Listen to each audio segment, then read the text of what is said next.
Hey, what's up, YouTube? It's your boy, Lucifer, and Weekend at Baked Alaska Part 2, Taylor versus Nasheed. Before I get into this, I'd just like to take the opportunity to talk to y'all about Sargon's flippant use of the N-word. Sargon, whether he knows this or not, is doing incredible damage to himself. He has made a good platform for himself by being the bridge between the manosphere of the East and the West. And ultimately, he's not going to be welcomed back within white supremacy, no matter how many times he used that word. It's a vile word. It basically connotes subhuman low life. Now, if I say it, if I say call someone a nigger, they'll be like, yeah, you're low life just like me. But you don't have that luxury, Sargon. And I would hope that you pull your head out of your ass long enough to stop using nigger and faggot in such a way, because you're not cool with the bad boys anymore. You're going to have to respect your platform for what it is. It's a centrist platform. And if someone walks away from you, so be it. Now that that's out of the way, let's talk about Jared Taylor versus Tariq Nasheed on Baked Alaska's channel. Now, I'm going to throw you a curveball. These gentlemen don't disagree with each other. Tariq Nasheed and Jared Taylor don't disagree with each other. They do what all liberals and progressives do. They take a concomitance of our philosophies and our values, and they place them in this phenotypical ball called whiteness. They take our love of liberty, our rationalism, our productivity, our capitalism, and they tell African Americans and people of color that you cannot practice it. Tariq Nasheed says that black people can't practice white supremacy on a moral level, on a tactical level, and Jared Taylor says that white people can't practice whiteness on a genetic level. So I didn't see a disagreement between the two of them. As a matter of fact, if you add Richard Spencer's lustful eroticism and fetishization of whiteness, you get to form the white power megazord. But none of these gentlemen are actually being honest. They are disingenuous. Well, Spencer maybe not. But Tariq Nasheed and Jared Taylor is like, Tariq Nasheed is not an academic. He's not an elected official. He's not a scholar. He's just an internet personality like Alex Jones, and he should be treated as such at all times. But he is smart in a sense, because unlike Andrew Anglin, who's gonna get white people shot with his stupid Batman philosophy, Tariq Nasheed has a simple job: make black people afraid of the world to the point that we keep giving him money. So there's a method to his madness. It's rather smart. If you don't see the hustle, you see it now. Jared Taylor has another hustle. Jared Taylor is here to put whiteness on a perch of moral unassailability. Like the poor whites are just set upon, and they're just being downtrodden, and we just want to practice our whiteness with our white children. It's bullshit. He's arguing in bad faith. Both of these guys, they're arguing in bad faith. They're not going to tell you what you really need to do. I'm going to just take this opportunity to tell you why you really shouldn't listen to Jared Taylor. He's not going to educate you on the fuckery that our country has done. He's not going to tell you about the migration of blacks from slavery to being sharecroppers at gunpoint, because the Klan is not going to let us have any land, so we might as well live with master. And he's not going to tell you that when Ford invented his engines and tractors were being made, that black people who were disenfranchised and isolated had to move up north where the jobs were. Chicago was meatpacking, Detroit it was motors. He's not going to tell you that. They quarantine us. See, black people went from the segregation of the South to the intellectual segregation of the North, which was house black people in quarantined, redlined areas and give everyone around them jobs. Jared Taylor's not going to tell you that being an African American of that time, you had to make money whatever you can, that from then on out, African Americans were inculcated in the underground economies of drug dealings, prostitution, numbers runnings, violence for hire, murder for hire. America makes you an opportunist. Whatever is in your immediate vicinity, you will sell. And if what's in your immediate facility is toxic masculinity, guess what, Sonny? Put some music on it and sell it to the world. That's what happened to America. That's what happened to the black culture. We were isolated. And I don't know how many times I'm going to say this.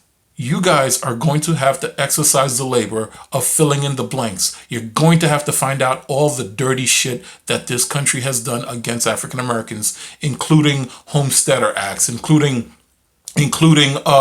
chain gangs, which was a predominantly black phenomenon in which black pickpockets were given 10 years. Then their labor was subleased to Virginia and to Florida to dig out the swamps with our own bare hands, to make roads. You're going to have to exercise the labor of educating yourself, because if you actually do get involved with a debate with a black academic scholar, you're going to look really stupid trying to make excuses for white power. And it's going to make you look real racist, all right? That's just a warning. Jared Taylor is a disingenuous actor. He argues in bad faith. He is an academic who knows all the fuckery of whiteness, but it's his job to put a positive spin on it. So it wasn't mass genocide. It wasn't lynchings and killings. It was race wars. And it's not the fact that black people have been systematically disenfranchised. It's that we don't have the genetic capability to delay gratification. He gives you plausible deniability to your own fuckery. And speaking of fuckery, let's start talking about white supremacist obsession with my small little island of Haiti. See, I really wish white people would do their history. See, the Louisiana Purchase, 1803. The War for Haitian Independence, 1804. If France wasn't so cash-starved by our Haitian insurrection, you, my white viewers, would have had to read about the Franco-American War for the Louisiana properties. Haiti's upheaval made France cash poor so that they had to sell the Louisiana territories to your country. Alexander Hamilton, your guy, Alexander Hamilton, was kicked out of the John Adams administration for suggesting that we take Louisiana by force while Napoleon was coming into power. He saw France was weak. He saw what the French Revolution was doing. It's like, yo, they kind of hit. Yo, let's get him. Fuck it, he was a hustler. Fuck it, he really was hip hop. Thomas Jefferson, in the War of 1812, saw that, hey, we want more land. So they tried to get some land from Canada, and America got its ass whooped by Canada and Europe. 1812. You guys don't know how rapacious your own country was, but that's a side issue. What I want to tell you is that America was complicit in Haiti's poverty. As part of the Louisiana Territories Purchase, America was ordered, or at least in their best interest, to not do business with Haiti. At the same time, Haiti was forced to pay high tariffs to France as retribution for us fighting for our freedom.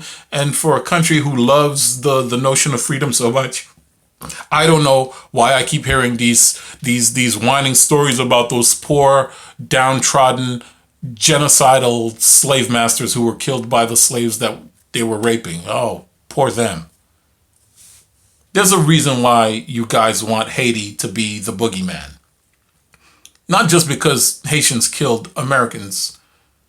Oh, that's another issue. Not just because Haitians killed their overseers and enacted a retributive genocide, but it gives you the leeway to think that black people are incapable of being productive citizens. It gives you the belief that it's not America's economic pressures. It's not the fact that the United States Marines were the ones who established the first Haitian dictator. It's not the fact that America isolated Haiti and made the Dominican Republic and Puerto Rico territories. It's not all that. It's just that black people are incapable of productive behavior. That's some sick shit, dude. Leave Haiti alone. We have our own problems. I mean, hell, productive Haitians come to the United States and they send remittance back home. It's setting up a de facto welfare state that's not healthy for our independence. And then you add that to earthquakes, hurricanes, and pestilence. And for God's sakes, Haiti is in deep trouble. But none of that is genetic. There are some smart people in Haiti. All right? Leave my small little island alone. And if you're going to lecture us on how these poor white slave masters were brutally killed, stop watching these goddamn Tom Cruise movies or Will Smith movies where they blow up a space alien ship full of millions and millions of space aliens because Americans have to fight for freedom. Fuck you, all right? Leave Haiti alone.